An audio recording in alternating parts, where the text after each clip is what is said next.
Hey, everybody out in Manchester Land and Auburn and Hooksett. Hooksett. Got to include And Hooksett. here we are. It's Thanksgiving Eve. It's also November 23rd. You know what happened on November 23rd, 53 years ago? I believe something happened in Dallas. Something happened in Dallas. And you're a young guy, Mike, but I remember, like it was yesterday, where I was and what I was doing at that exact moment.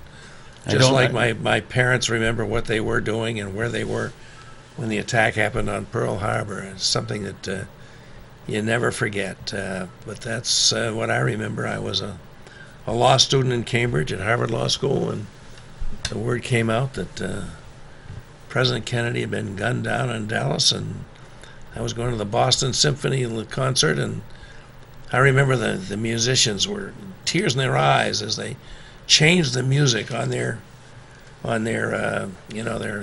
changed the music they were going to play, and they played the funeral march from the Beethoven Eroica Symphony. And so I have to think sadly about that. Folks, not everybody out there is as old as I am. Most of you, I hope, aren't. But I don't have as picturesque a memory, but I do remember seeing it on television. Memory of That's that. my memory. But in any event, it's also Thanksgiving Eve, and we have a lot to be thankful for in this great country and this wonderful city. And one of them is that we have Alderman Pat Long back with us. Welcome back. One of the great contributors Welcome to back our to the city show. in so many ways.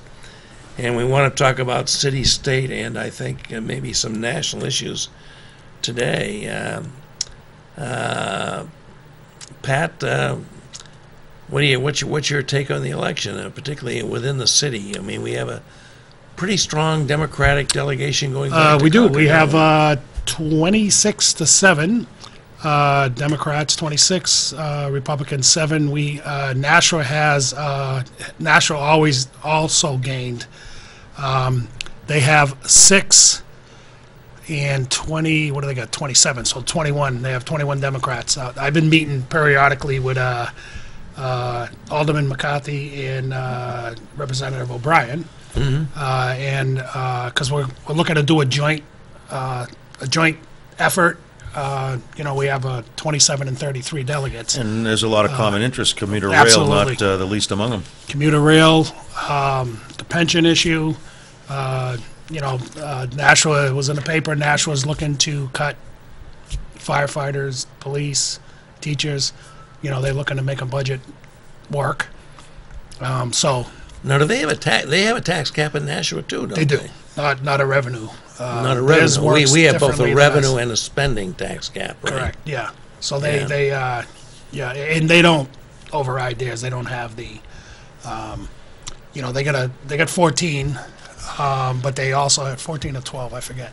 But they have 5 or 6 people that will not, no matter Yeah. what, override the cap. So they're a little, we got to work it in Manchester at the 10,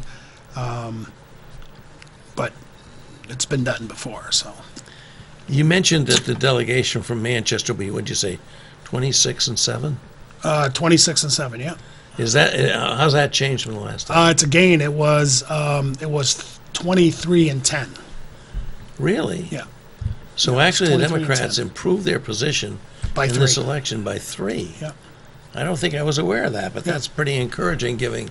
Well, I've been getting it all together because we're going to have a meeting, delegation meeting, because we have the county. We have to. We get 5 spots on the executive council. Yeah. The Democrats The get 5 executive committee. spots. Yeah. And the Executive chairmanship, committee, chairmanship of that rotates between the cities and Nashua, Manchester, and then the towns. Correct. So it'd be Manchester next. Is it? I was going to ask whose turn No, I'm is sorry. it? Who's It coming up? was Manchester. Representative Gagnon served. He did a great job. He did a really good job for somebody not knowing, the ins and outs of it. He did well. So Nashua will be running. I have no doubt that a lot of people watching probably don't even know that the county delegation, let alone the executive committee of the county delegation, exists. Can you just, Yeah, in 2 by- minutes, tell us what it is Sure. and how frequently it meets and what they take care of? Well, by virtue of being a state rep, you're also a delegate to the county. Now, the county has a nursing home, it has the correction facilities, it has cooperative extension, it has all the liens. Registry of Deeds. Register of Deeds. There's a lot of county legal stuff going on. Sheriff. County attorney, sheriff, and there's an executive committee that meets once. There's 22 of us that meet once a month on a Friday. And normally for the rest of the state reps, there's a budget process that starts in March. They each get on a committee. And they each get, and you can get on a committee and go over whatever particular budget. And once a year, we'll meet as a delegation to pass the budget. So the taxes went up there 4%. So we're at $1.29 per thousand is the county. And we have, I want to say, an $8 million surplus. And what I haven't quite figured out yet is the nursing home has a $12 million surplus that's been accumulating that we've never caught it. Somehow, some way through an audit, we found the $12 million surplus. But that's been dedicated to the nursing home. I don't know why. It's tax dollars, taxpayers' money. So I think it should go into our surplus. And that's how we keep the taxes down, is by contributing, taking out of the surplus. And, these times in Manchester anyways, I mean, to have an even, where Manchester, the 4% translates Manchester into $500,000 more. And that's substantial. That's a half. And that could be somewhat relieved That's a if you quarter of could a tap percent. into some of the surplus. Absolutely. I mean, we've at it's been as high as like 21 million. So these are taxes that we overcharged to the taxpayer. So to hang on to that, and not even off. They don't want to, get to zero. Does the county keep like a rainy day fund that some of this surplus could go in? Well, that's what it is. The surplus is in a dedicated fund. Now, just one more question, just on the workings of the county, and again, I'm just trying to, get my feet around it. I actually was on the county executive committee back when I was a state rep, but how does that relate to the 3 county commissioners that we elect? We just elected county commissioners. Yeah, the county commissioners are the ones that set the budget, and we, the reps, do the appropriation. So the reps don't So that's allocating. manage the county. We allocate the funding for the county. And we meet as executive committee to transfer funds. The last meeting last week, we just transferred money to the SATCO program at the correctional facility for their drug initiative program. So, we transfer funds. We, actually, if there's a program that comes forth from the commissioners and we don't like it, we don't allocate any funding to it. That's the ultimate That's how veto. that works. But there are 3 people in Hillsborough County, the 3 commissioners that do the day-to-day administration oversight. Yeah. Well, this has been an unbelievable election, and we're still all adjusting to it. I have to say, but one of the things we're going to face for the first time in a long time, and I am assuming you're going to be the chairman of the Manchester delegation again. I'll be. Assume you're hoping to be, and I can't am. imagine you won't be. Oh, we have a call. Let's take a call. We should take a call. Hey, Robert, welcome to the Progress Report. Join us, please. How you doing, Robert? Go right ahead. Yeah, I would like to know why some of our municipal employees are on the state retirement system as opposed to the Manchester retirement system, and who specifically are they and why? Thank you. That's an easy, very specific question. That's an easy answer. Thanks, Robert, for the question. The police, fire, and teachers are on the state pension.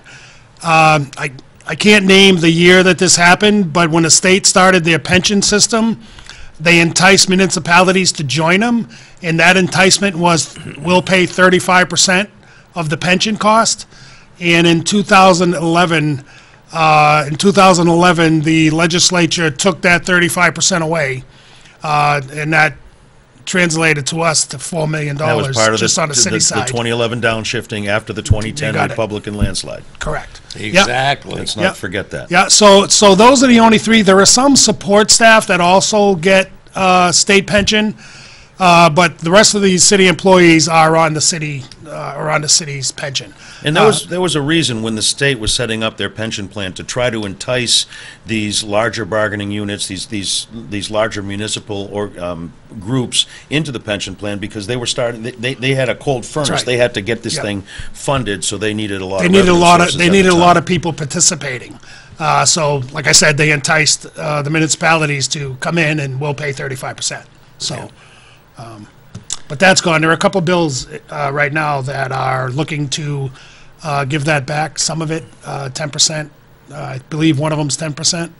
Now there was a municipal association. They invited both governor candidates, and Governor-elect Sununu said that he would be in favor of 15%. However, start 5%, 7%, and work its way up.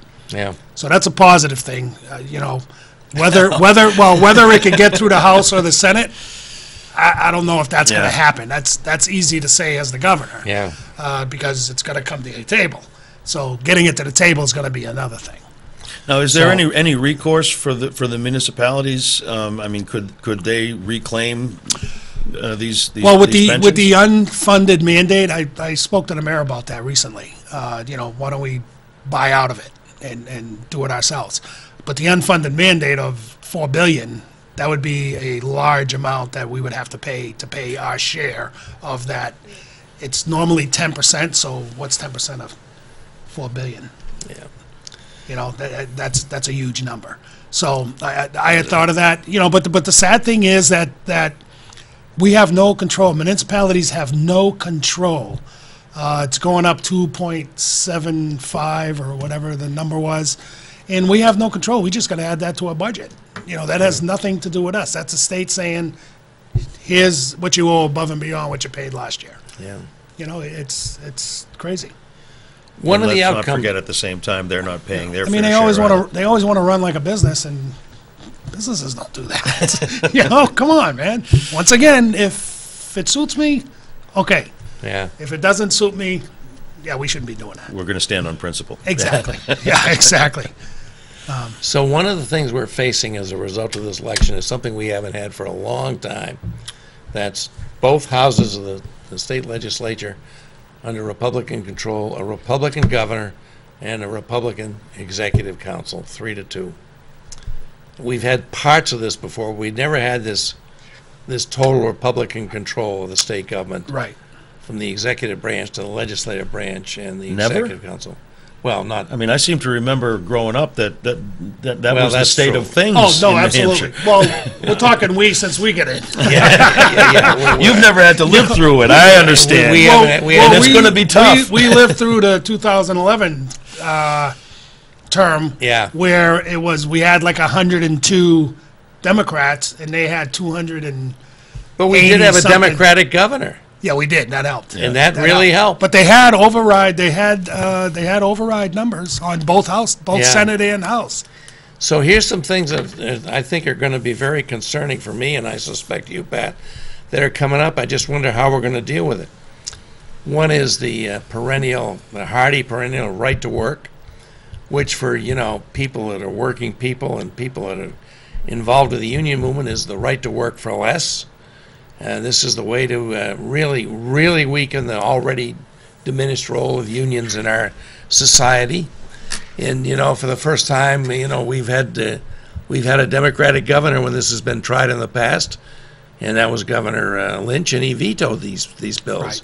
Now we have this happening, and we won't have that veto. What is that eminent domain? Kelo versus Connecticut? Yeah, Okay, so eminent domain, in that set the precedence for eminent domain. And they said at the very least, you have to pay the market price, okay? Now, the right to work tells the unions that people don't have to pay, you got to put them to work, and you got to defend them. So if it's a union member, you don't have to defend them. If there's a union member that's drunk all the time and gets laid off, and he comes to the business agent and says, "Hey, you got to defend me, man. I want my job back." Come on, Joe. You're drinking not too gonna- much, it's man. not gonna happen. This is your fourth Yeah. time. Get some help. But the same scenario with somebody who's not paying dues. you have to defend them. You have to. As part of the defend collective them. bargaining As part of- arbitration process correct. that's built into 'Cause every they're not, contract. they're not a member. Again, it's free riders. Again, No, and absolutely. again, if it You know, but suits them, that's if it okay. suits them, it's okay. That's right. If it's against them, they stand That's on right. principle. Now, I understood that they will talk about all kinds of people being the takers, the free riders, the freeloaders, but what they're promoting here is people who will ride off the hard work, the historical hard work of the union labor movement and get all of the benefits and put nothing into it. And they're promoting freeloaders but yet it suits I them. mean, you know, and they say that it's not a attack on unions. What it's attack on is unions' finances, their budget, their bank accounts. You know, and how do you break down a union? Take their money away from them, right? How do you break down a business? Take their money away from them. You're going to break them down. You're going to put them right, out of business. right. How does the IRS get someone's attention? They freeze their money. Exactly. Exactly. So it's a well-known tactic. You know, and in the state of New Hampshire, we're like 3% private sector union. You know, right to work affects agreements. Right to work affects the pocketbooks of politicians. There are donations coming in to campaigns of local state legislatures now from national organizations, and Big time. and that's why these guys are standing up. Some guy from Londonderry is all hopped up about right to work. Right. It has nothing to do with his life or his constituents or his town, but he's getting, he got a $500 donation, which for a state rep is gigantic. No, you're absolutely right, because this doesn't, in a big way, I mean, it'll affect public unions more because they get administration costs. So in order to do advocacy, you need to have a bank account. You know, you hire lawyers, Yeah. I'm of the negotiators. You belief, gotta pay that's for right. your negotiators. And I'm of the belief that every American has the right to make as much money as fast as they can. Exactly. I believe in that. So what do we do on the other side? We look to squash that.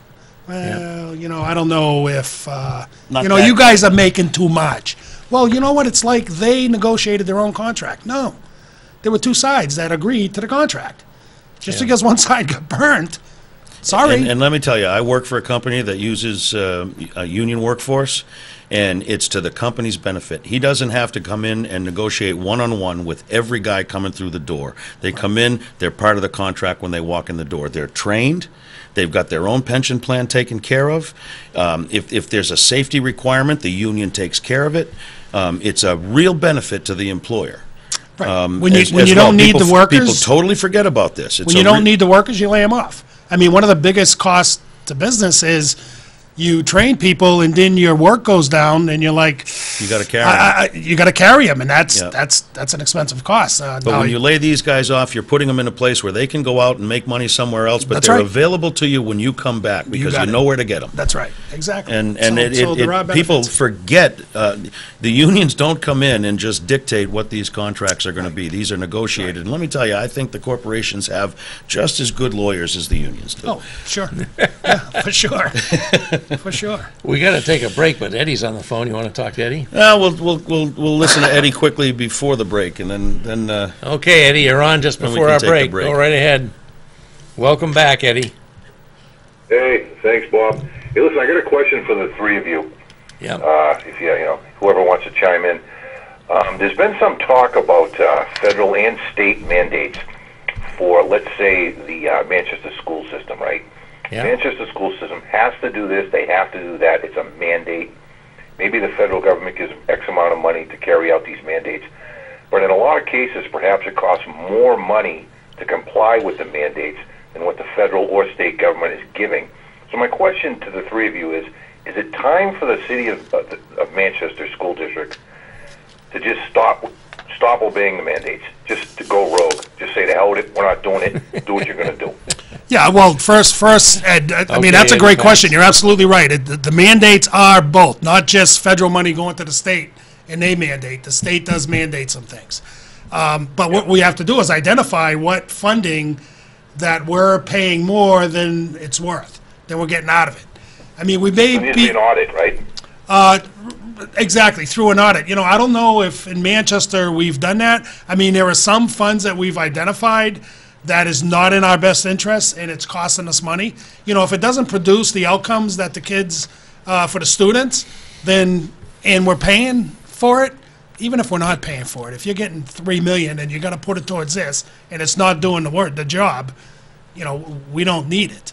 You know, but we have to identify that. You know, we have to identify those. Now, Okay, but, go ahead. all right, Pat, but then do we acquiesce just because it's the law and they're telling us we have to, or do we really just go rogue here and say, hell no, we're not doing it, do what you're going to do? Yeah, I mean, that's a good question. That would be up to the school, you know, the Board of School Committee. If they wanted to go rogue, they could go rogue and see what happens. I mean, I don't really see any federal entity coming down hard on when it comes to student education. So I think they would be the best apt to, you know, to be able to do that and quasi get away with it. But wouldn't the better way to go be to at least try to seek a waiver, you know, make your case to the feds? Oh, you no, know, I mean, we're beyond that, Mike. You know? oh, well, you No, never if you- be on talking. You never be on talking. No, Ed, if you come up with a better program, that's how you get the waiver. So, I mean, right now, there's this new allocation from the feds. It's called Pay for Success. Now, what they do is they have you go to private entities and get funding for whatever you want to do, and it could be on the school side too. And, you know, you put down what the hopes are. You know, second graders are going to be reading at a third grade level by the time they get out of second grade, okay? And if you produce that, the feds will pay that company the money back with interest. Okay, so it's pay for success. You know, so I mean, we could be doing that. You know, I hear a lot of federal money is costing us more money and it's not really doing its thing. Right. You know, we got to come up with what we want to do. What is it that we want to do? I don't know that from the school, from the Board of School Committee. I don't know what we want to do, and here's the business plan to do that. Because right now, there's, you know, this waiver stuff is very easy. You come up with a better plan, and it produces results, you can do that. They're not going to say, no, you have to do ABC. You know, but Yeah, we all right, have to come up with I'll that leave you plan. with this. I wonder if we're just, you know, push is coming to shove here. We all know the budget looks drastic. I'm just wondering if, you know, it's just going to get really real here. But I'll hang up, give someone else a chance. Have a good Thanksgiving. Thanks a lot. Take care. Bye. Thank you, Thanks Ed. for calling, Thanks, Eddie. Eddie. Yeah. Well, that was a good question, but I don't think you can have one government entity just defying another. I think there's got to be a certain amount of comity among the various levels Well, of you know, government. You try to work it out. I mean, you can draw some lines in the stand. Sort of the premise of Eddie is that the federal government's our enemy and they're trying to harm us, and I don't think so. I mean, Well, that's my point. You No, work but, with them. but there are some things. I believe that there are some things that that they're meant to do good, but for whatever But they don't. reason they're Fair not enough. producing their results. And- but and the- let's come up with But as something. local you say, group we have a local solution that works. You can probably work with them and and get, it's easier get that these to be these times. way we move. It is so easy to come up with a program on your own and get it. Let's not and get a forget, waiver we're for sitting here in New Hampshire. There are some school districts that might find it very expedient and good for their children to have segregated schools. And so I kind of like the idea of the federal government having regulations about, no, I don't think that's the best way to go about it. Right. So, I mean, I really, you know, we're talking about one thing, but you got to understand that the rule applies to a whole wide range of things. But I mean, it's not, you know, we always hear the big picture. And, you know, I want to, I mean, I get presentations all the time from people, and I'm not interested in national averages. I'm interested in Manchester or the state of New Hampshire. You know, I don't weigh in on nationals because, you know, we're not married to the national, you know? So, you know, if you're going to present to me, give me state or Manchester numbers and how it works from there. But, you know, there are too many, like this Common Core stuff, you know, it's a big picture. It's not a detail to Manchester. Where in particular in Manchester is it failing us? And, I mean, I hear plenty of areas where it's failing us. What's the alternative? That's the thing. Come up with an alternative and go for it. I mean, if you're going to go rogue, you better have a plan. You know. Well, right, you can't just You shut just- down, you- say no, and no, we're do not going to nothing. do that. But thanks for the $3 million, right? Yeah. Well, you want to take that break, or Yeah, we better why take don't we a- regroup? we'll We're take a getting quick off break. topic here a little bit. Going along well. Keep the calls coming, folks. 413-0223. We'll See be you in a right second. back after a very short break.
Hey, we're back. This is the progress report for this Thanksgiving Eve Wednesday, November 23rd, and we're very pleased to have with us one of the most contributing members of the Manchester Board of Mayor and Aldermen, Pat Long, who gets a lot done.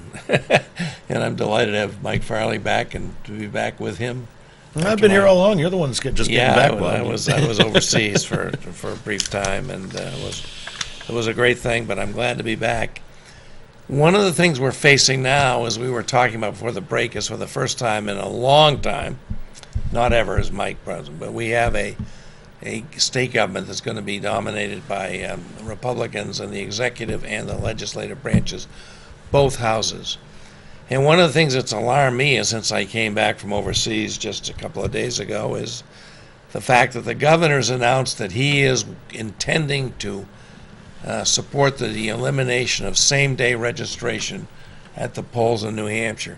This is something we've had for a good many years, and certainly my polling place, I bet at yours too, Pat, and probably yours, Mike, as the election day wound down Tuesday, the first Tuesday after the first Monday in November, there were long lines, but they weren't lines for people waiting to vote. The people registered were flying through, but it was long lines of people waiting to register to be able to vote in that election. Yeah. And these were a lot of them were younger people, which we love to see. And now we have Governor-elect Sununu saying he's ready to support the elimination of same-day registration. And my question about this is why? Why would we not do that? We have many good things about our electoral system in New Hampshire, and to me, this is one of the really good things about our system, is that you can come up and you have to establish that you're qualified, that you're indeed a U.S. citizen, that you live in the district in which you're appearing, and And you have to bring proof. you have to You bring have to some bring proof. a recent bill with your name on it. Yeah, and the and an address. and, you know. And then you can be registered to vote that very day. So to set that up as if you were So going to why defraud, would you'd have to start we early. not want to keep that going? Don't we want people to vote? Yeah, What's the going on? the opposition, because I'm in favor of same-day registration, by far. It gives more opportunity for people to vote. But the issue in the opposition is that these validation,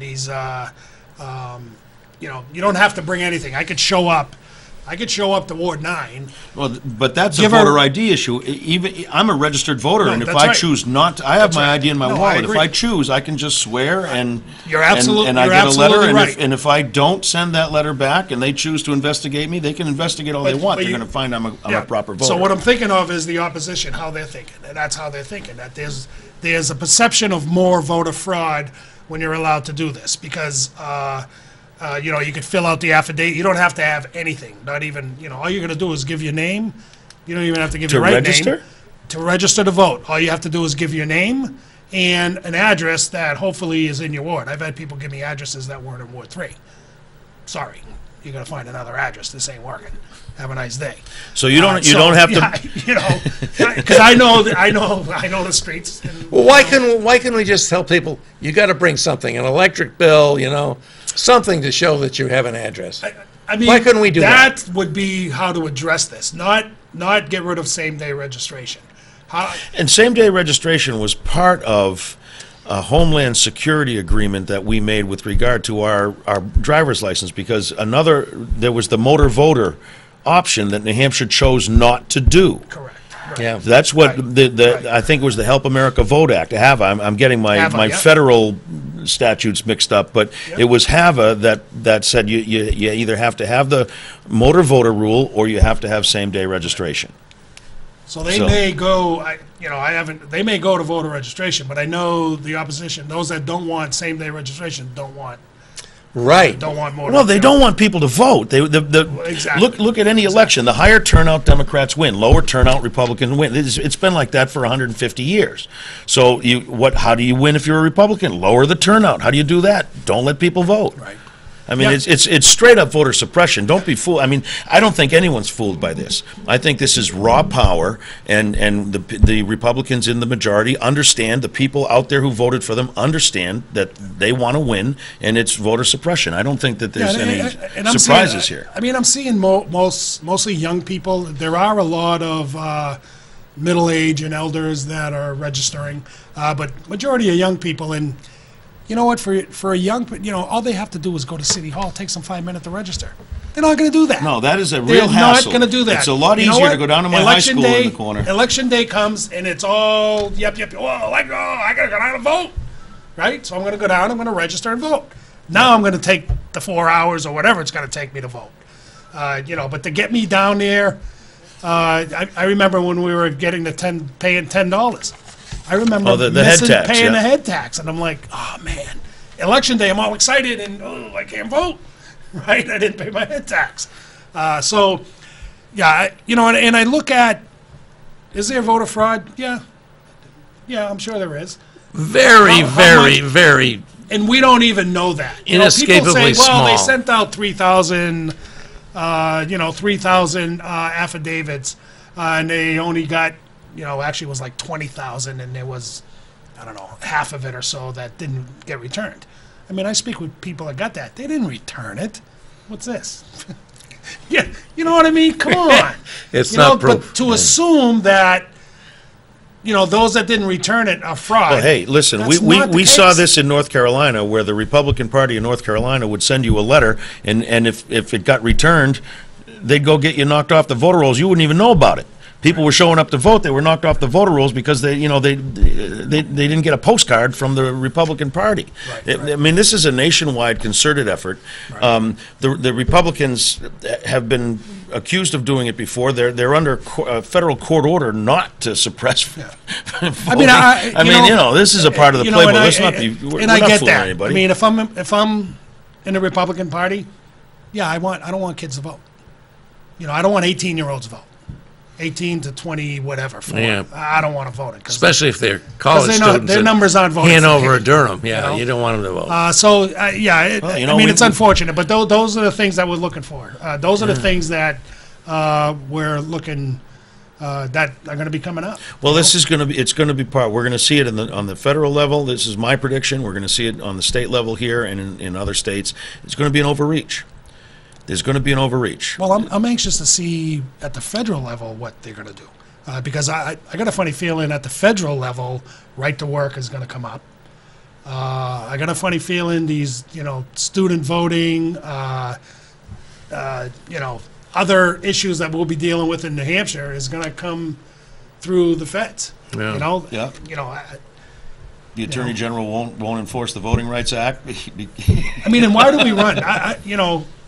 When I campaigned for state rep, I campaigned every year for alderman next year, state rep the next year, alderman the next year. For Right. 11 years, I've been campaigning. I don't hear these things. Hey, you got to stop these kids from voting. This is not an issue. It's always this comes- quality of life. Quality of life. These things come in a big envelope from ALEC to all the new state reps. They land through their mail slot, and you respond, and now you've got a dialogue going, and the next thing you know, your next reelection campaign, you're getting a check.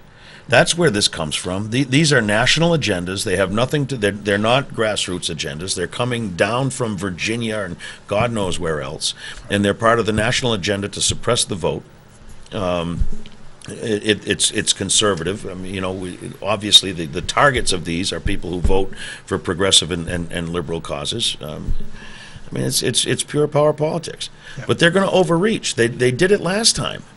They're going to overreach, and there's going But to be a reaction. that's the problem. How are we going to prevent the overreach when we have all branches of our state government in the hands of the other party? Well, we're not. We We're have not. decent It's going to numbers, though. happen, and it's going to. Yeah, we do have decent We numbers. did We gain have, 14 seats in the right, House. we have 175. Yeah. Which helps to to- 225, so that's So we 50 only more, have to get so many of them. we to need to support get us. 26, Yeah. you know?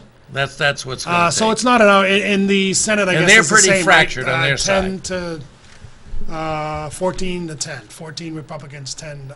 Yeah. Well, Bob, you so mentioned you need a couple there. You mentioned something. You mentioned the Republican side being fractured. There's a lot of talk, at least on the national level, that the Democrats are in shambles. They're splintering off. They can't. They're never going to get their act together. They're going to go the way of the Whigs, which is what I was saying about the Republican Party before the election. But I was wrong. How's New Hampshire doing in that regard? We have kind of a unique situation in this election cycle. We didn't do as badly as some other Democratic parties did in other states. I think we have a Where very we ended strong. up with a total Democratic congressional delegation. Yeah, I mean, Well, I think in it the state of speaks New well Hampshire, to the strength. fractured- In the state of New Hampshire, it's not as fractured.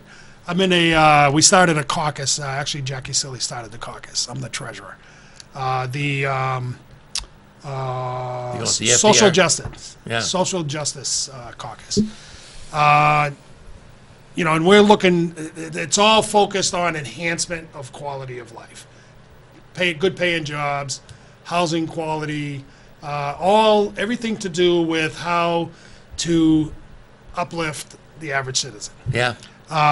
And we had conversations with leadership, Steve Shurtleff, because we didn't want to burn him. Now, we didn't want to burn leadership. We didn't want to look like we were, we were a section like what happened in the Republicans when you had O'Brien's caucus, you had the mainstream caucus, and whatever. They had three splits. Yeah, So I mean, we didn't. they went out and rented office space and then didn't pay the rent. I mean, Yeah, exactly. I mean, my thing was, let's do what we want to do. We genuflecting to anybody?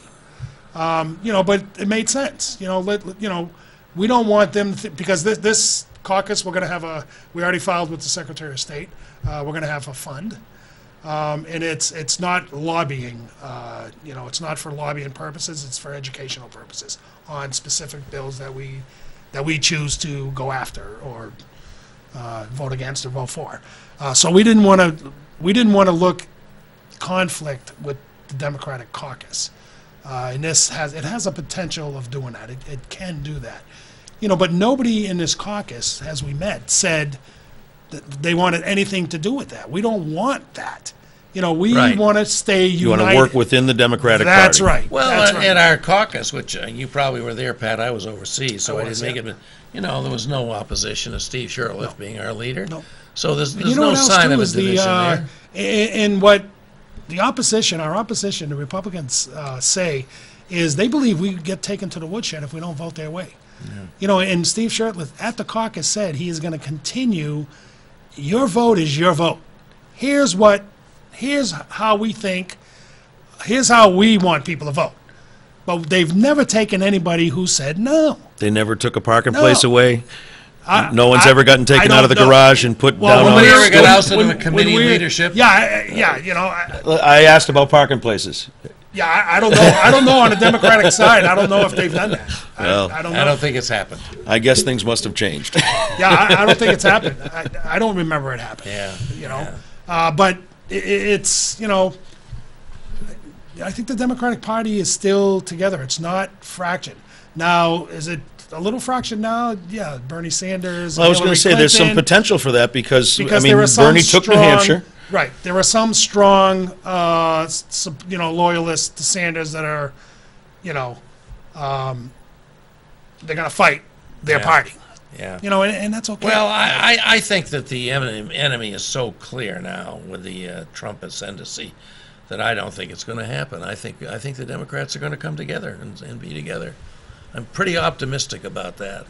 Well, we have to. I mean, I'm mean, glad, there'll I'm be a seeing little- in our A circles. little bit, a little finger pointing. If it had only been Bernie instead of Hillary, that sort of thing. Yeah, but once Nobody we blow can over know that about stuff, that. I mean, Yeah, you yeah. know, I'm good to see in our circles that we're having conversation already as to what we need to change. What is our communication? Yeah. Where we, you know, Representative Shurtleff said it. They're going to start putting things on YouTube. You know, we're going to start publicizing. You know, the Democrats fail to publicize, I think. You know, some of the good things that we do. They're not doing well on social media. Well, because we don't have, in New Hampshire, we don't really have the media. You know, I mean, we may have the Concord Monitor, but, We have the progress report. you know, we have the progress report, you know, but I mean, you know, the Republicans have the media in New Yeah. Hampshire. You know, the mainstream media. You know, Union Leader goes all the way up north. yeah. Come on, they're not They're not calling me to say, Pat, what have you done for us lately? I want to report that for you. Yeah, that's not happening. Yes, it's very difficult for Democrats to get their press releases That's right. published, isn't it? That's I think right. we've seen that for years and years and years and years and years. No doubt about it. Which is, you know, one of the reasons for existence of this show, Bob. Yeah. That's why we And it come was in our every rationale Wednesday. going in several years ago. 8 years It ago. continues to be our show. Yeah, we came in with Obama, and we're going to stay longer than him. Yeah. I wanted to talk about a phenomenon that we've seen in my church. I go to the Unitarian Universalist Church. Yeah. We've had a boom in visitors. I don't know whether you've seen this in your church, Pat, but my daughter, goes to the UU church down in Northern Virginia, they're beating down the doors to come in to be part of the congregation. I don't know if you've seen this in your church. I'm just interested. What we've seen with our national leadership, with its, its racist and misogynist tinge, and its I think that there are people. dividing people. I mean, there's a lot of people, I think, seeking some solace and finding it. One of the places they're finding it is in our church. I see it a little bit differently. I don't know if I would say solace. I think I would say seeking a cause to join. I think they're seeking an outlet. Yeah. Because what they expected their outlet to be is not going to be, Yeah. and I think people are looking to communities, and churches certainly are strong communities, and Yeah, I I think certainly people hope are so. looking to I communities mean, to join. there's a lot of unchurched. I mean, Yeah.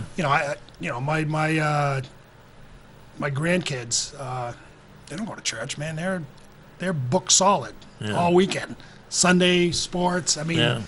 So the opportunity to go to church. So there's a generation that grows up without church. Well, I just know? think it's an interesting phenomenon that we're seeing, at least in our denomination. I suspected, I don't know, we can verify it, but in others as well, that there's a reaching out for some.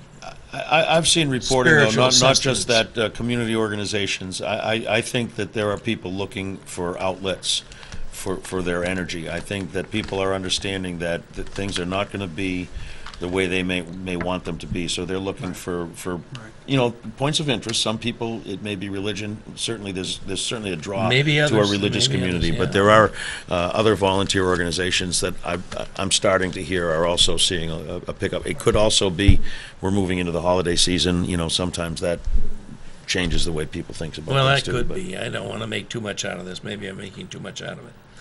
I also wanted to just talk about something I saw in the paper today. Trump says no thanks to Roe and his administration for Kelly Ayotte. Did you see this, Pat? I did. Yeah. I actually enjoyed hearing that. I hate to Well, be guilty of Schadenfreude, but My initial reaction was that way, and then my further reaction was, oh my God. Yeah, but look what Romney did. Yeah. Come on. But, you know, I think Romney was worse. well, you know, He wanted to circumvent the nomination process. Romney has talent that is marketable in this new world. There's the difference. yeah. But to me, it's you know, I think about, you know, that wonderful book that Doris Kearns Goodwin wrote about, you know, Lincoln, Team of Rivals. I bet you maybe read that. If you didn't, you I have. probably would enjoy it. You know, about how Lincoln reached out to the people that Seward. opposed him, Seward, for the number one example. And here is Trump, who is saying flat out, and I have no brief for Kelly Ayotte. I'm glad Maggie Hassens are going to be our U.S. Senator, not Kelly Ayotte. Without a doubt, I'm glad. It was close, but I'm glad. But for him to reject her out of hand, Bob, for what? What would you? Where would you put her in your administration? well, I would not. I would not. I certainly wouldn't put I her would anywhere in not mine. automatically exclude her from any role in the administration simply because she wasn't loyal to him.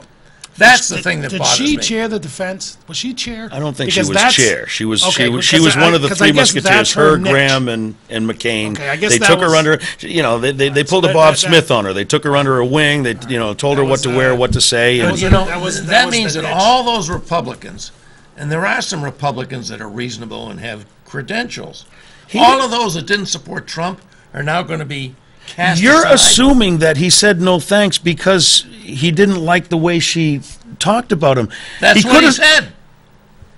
That's what he said. Where did I didn't see him saying that. I Yeah, didn't. me neither. He said, Trump. I thought he kept it very. "Thank you for your interest." Yeah, but no But I'm thanks. not interested. Trump's. This is Trump himself said. Trump said, "Hey, I would love a job in the administration," according to tweets by Times reporter Maggie, whoever. Let's see. Where the hell is it here? Trump's comment was no revelation of some New Hampshire supporters. Doesn't surprise me at all, said Lou Gargiello, Rockingham County Commissioner for Trent Camping. What goes around comes about. She lost the election, probably because of that, withdrawing her support. Right, but that's not That Trump wasn't saying Trump. that. That was. Well, you're And right. so that was I mean, Republican I office, right? believe he's saying no because she's not qualified for any position in a federal government. I don't know. I don't know. If that's. But anyways, if you know, that's the Trump thing's going to go to Trump way. You know, I'm anxious to see. You know, I'm a little concerned. I get his media because media really burnt him. So here's my opportunity. media burned him. Here's my Media opportunity. made him. Yeah, Right, I don't see the well, media made burning. made him by burning him. If You know? he considers being burned, putting up Being held a picture accountable. of him No. speaking. No, exactly. That's not being But burned. they did it he too burned much, himself. You know? He One or two said- times, okay, but you're gonna do it 10 times, you know. But anyways, that's the you know that you know, I'm not a tweeter, so I'm not a Facebook guy. I have a Facebook page, but I check it randomly. I don't speak on it or whatever. So where do I get my news from? I don't know. Now he's got to have a press corps, right? I mean, is that a requirement? Well, he's ditching. How the- do you say no? He's to a press ditching the corps? press corps. I mean, Ditching the there's press corps. Yeah, but once he gets inaugurated, I mean, what is that going to look like? Yeah, I don't want no press around. I'll send you a tweet when I want you to know. I think that's exactly what we're going to see. Well, good. Let's it's going to be great. hey, whatever, man. That's right. Exactly what we're Let's gonna go see. for it. Let's go for it. I don't think he's up to the job. I don't think he even realizes that he's not up to the job. And I just think that this is going to be very interesting to watch. Interesting in an amusing way. It'll Hey, be like watching. It'll have as much substance as watching a reality TV show. I'll give very a positive, even though this is the progress report. I'm going to give a positive on Trump. He was walking with Pence, McGonagall. There is that his name from Kentucky? McConnell. Mitch McConnell. Yeah. Mitch McConnell, with him, and he had Melania with him. And his face, they were walking through the corridor, and his face was kind of perplexed to me. It looked like, oh my, you know, this is gonna be a big, Like this is that, a like big that thing I gotta do. deer at the nighttime. But what I did notice is that he moved his hand next to Melania and grabbed her hand. And for me, that was the first time I saw this guy show some. I mean, that's what I would do when I'm faced with, you know, when I'm faced with this big nut in the city of Manchester or in the state of New Hampshire, I mean, my wife is my lifesaver, right? Thank God I got a wife, right? Yeah. So for the first time I seen him, he grabbed her hand and he held her hand, walking to the corridor. So I mean, that was a good thing. How touching. That's No, pretty, well, it is that's touching. pretty small goal. Well, you know what? That tells me that during the campaign, I didn't see too many human things. So when I saw that, I was like, whoa, I told my wife, did you see what he just did? No. He took his wife's hand. I mean, I would never think of him It taking doesn't his take wife's much to hand, get you know? excited there, does it, Pat? Boy. I'm looking for the good in the guy. You sure are. I am looking for the good in the guy. God bless you because for there's that. a lot at stake. There is. And I'm hoping that there's some good. Yeah. Well, he does want to succeed. I mean, I do think that there's a need within him if we can psych anything out. He certainly does want to succeed. But, boy, a lot of stumbles. Bringing his kids into international conversations, Yeah, I don't get that. I don't get getting that. a congratulatory phone call from the president of Argentina and pushing your deal. I mean, look, we I don't know if there's $1 billion when he was running for president because he never released his tax return, so we'll never know. But he will be a billionaire when he leaves Oh office. yeah, he's gonna make Without a lot doubt. out of this. He's gonna make a lot out milk of this thing for everything it's worth. It's gonna be like Roman emperors. He's gonna leave with palaces, and it's gonna be unbelievable. Well, it is. I understand that the Oval Office is due for a renovation, and that it was supposed to be done during Obama's term, but he did not want the disruption, so it's being put off. Well, they're not even gonna live there. And for a that's few kind of what I'm months. saying. Well, they so, pay for that themselves, right? I believe the president. does that come out of the pays- president's budget? Is Yeah. that? Yeah. Well, no, I think because they've got to buy their own food. I'm told also, and I don't know about the cooks in that, but there are some things that the president pays himself. I think this is more of a capital renovation as opposed Okay, to a capital. redecorating kind of thing. This was, from what I read, I could be dead wrong, but I see this as an opportunity. One, Trump can stay in Trump Tower for, it's going to be a 1.5 to 2 year project. You know what I mean? And then when they get done with it, it's going to be marble and gold. It's going to be fantastic. Many huge portraits of Donald Trump will be included in the decorations, I'm sure. Well, I hear they have a 6-foot portrait that's been purchased by his foundation. And you know what? He's settling all his deals. People who got hurt are getting paid. I mean, Yeah, it's a things good are thing. things are working That's out. a you know? good thing. Yeah, yeah. So, Pat, we're about to launch a new legislative session. What do you want to see accomplished, and what do you want to see accomplished when you get reelected as alderman next summer? Well, I want to see the movement of quality of life. We don't see enough of that. I mean, I looked at 324 bills, and very few of them were on citizens' quality of life, jobs, Yeah. housing. Yeah. Transportation, I'm hoping to sit on education. children and family law again, education, right? I didn't know you were on that committee. That was my Yeah, committee. this That's is a my, great committee. I That's a love great it. committee, yeah. I love it. I was on Public Works and Highways for 3 terms, 6 years, and 4 years at Children and Family Law. I like it. Yeah. I'm very concerned about what we're going to do about our energy initiatives in New Hampshire now, because we had great plans. We worked over the summer. We had a great working group. We were going to go forward with, upping our energy game and energy efficiency and renewables.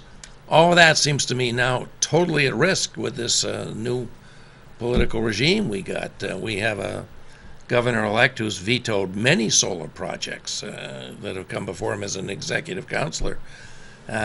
We have a president who's is going to undo the Obama's Clean Power Plan, and that may put at risk our whole cap-and-trade program here in the Northeast called RGGI, Regional Greenhouse Gas Initiative. Yeah. All those things are at risk. I mean, I just am very alarmed. I think we're going to be playing a lot of defense this time, and I hope we'll do it well, because I think we're going to need to do So that. just a final, if I get the opportunity. Please. I've been looking. I'm expecting a lot of money to come in from the feds with this opiate crisis. So treatment money is sucked up, recovery money is sucked up. Prevention money is a big number, but a lot of it is just say no to drug type of stuff that I don't think that I don't think works. Tried and failed. So I thought, you know how many That goes back to you know how Nancy many Reagan. kids children in the state of New Hampshire are traumatized by this opiate crisis? How many Oh, of them goodness. they find, first responders find, sitting next to their dead parent, or tied to, put in a car seat in the back when their parent ODs? And there's little things we're doing with this traumatization. But I'm thinking if a 6 or 7-year-old gets 10 years of treatment, serious treatment, by 16 and 17, they're never going to be normal, but they'll be more normal and they'll be less apt to use. But now I'm understanding that prevention is for prevention, and that's not considered prevention. So helping the kids that are traumatized, give them treatment from prevention money can't be done in the state of New Hampshire. So I've been looking at that to change that description, both federally and statewide. So because- that's a quality of life issue, a very specific, that's right. targeted. That's right. Because these kids are going to be Statutory 16 and approach. 17, and they have a high likelihood of substance misuse. Yeah. You're the guy to do it, Pat. Thanks for joining us again. It's a Thanks for pleasure. having me. This is great. It's Happy been fun. Thanksgiving, everybody. Happy Thanksgiving. Yeah, well, We'll that's see you next week. We've come to Not the you. end. You won't be here next week. No, I will be away. It's the be- first week of the month again. It'll be Lou D'Alessandro and I next week, folks. See you then. Thanks for calls, and stay tuned. We'll be back. Have a happy Turkey Day. Yep.